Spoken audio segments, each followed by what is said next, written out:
பார்த்துட்டு இருக்காரங்களா? கும்பாபிஷேகத்துக்கு எப்ப நடந்துச்சு? அது ஒரு 13 வருஷம் ஆச்சு. சிவகுளத்தில் நடந்தது சொன்னீங்களா? அந்த ஊருக்காரங்க நீங்க மெட்ராஸ்ல போயிருக்கீங்க கரெக்டா? இது உங்களுக்கு இங்க குலதெய்வம் மாதிரி சரி குலதெய்வம் தான் சொன்னாரு.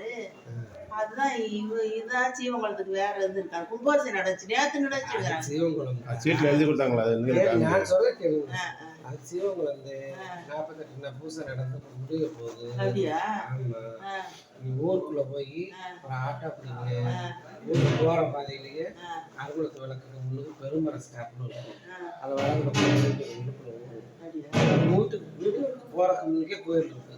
சாமியை விட்டு இப்படி வந்துடலாம் ஆட்டோவில் ஒரு செகண்ட். ஆமா, இங்கே ஆள் இருக்க மாட்டாங்க, இதோட கொண்டு வந்துடலாம். ஆக்சுவலாக வந்து இன்னைக்கு அங்கே போறது மாதிரி சொன்னா பார்த்துக்கலாம். பூசாரி இங்க உள்ள பூசாரி தான் அங்கே போவார். ஆனா இந்த கோயில் இல்லை, இது பொதுவான கோயில். ஐயனார் இதே மாதிரி தான் அங்கே அங்கேயும் ஐயனார் இருக்காருல்ல.